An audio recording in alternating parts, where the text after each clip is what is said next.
Hi, I'm Kim Hall. I'm a librarian at Toronto Public Library's Merril collection of science fiction, speculation, and fantasy. And I am the curator of the exhibit entitled Flight, A Thrilling History of an Idea, which will be opening at Toronto Reference Library's TD Gallery on July 13th, 2013. And I'm here today to tell you a little bit about some of the material that is going to be included in the show and a little bit of the background of the show. We agreed that we didn't really want just another dry history of aviation. We wanted something that was a little more vibrant, a little more playful.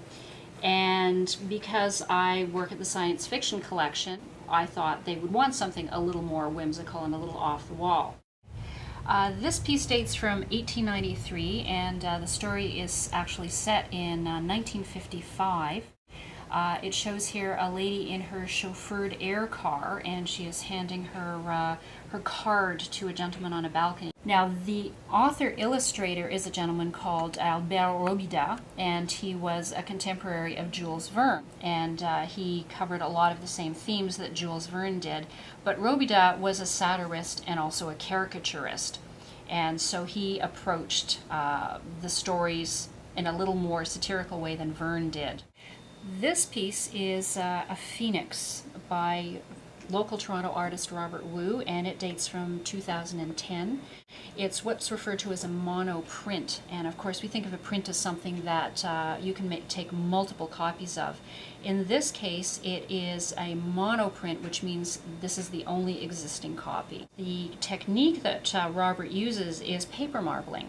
So he will lay down paint or pigment on a bed or a vat of gel, and he will manipulate it to form these beautiful marbled patterns.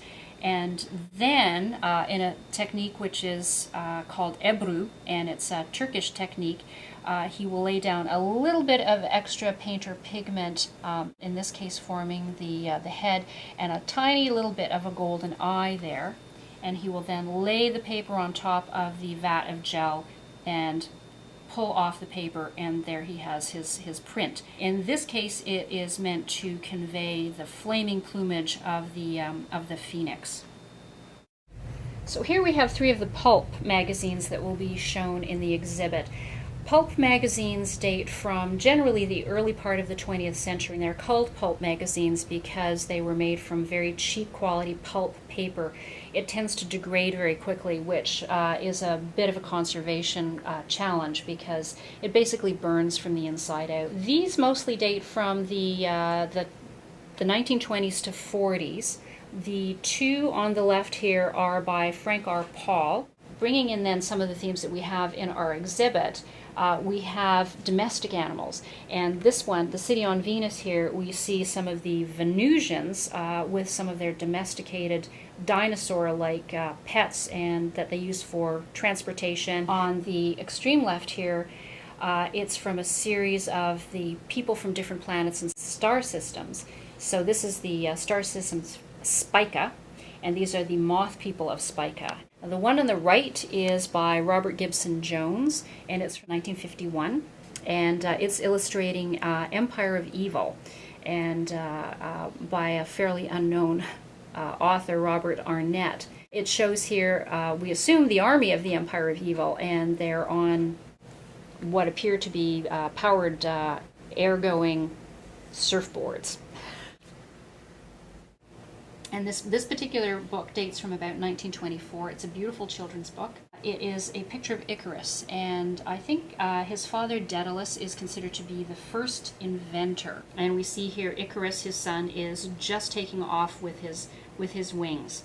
The last piece I want to talk about is a little book from the special collections of Toronto Public Library. It's a miniature book called Leonardo Dreams of His Flying Machine, and this is the book here, and we will be opening it to this page. It is a poem, and it is taken from a musical piece that was composed by a gentleman called Eric Whittaker, and he was commissioned to compose a piece of music, and he asked the poet Silvestri if he would write the lyrics to this song. So it was actually, the original piece was a performance piece, and then the book artist decided she would like to make a book about it. So it's a tiny little book. It's about 2.5 inches high and 2.5 inches wide. It's bound in leather. It is hand letter pressed, and she has done the illustrations, and she has bound the book as well. So we will be open to this piece.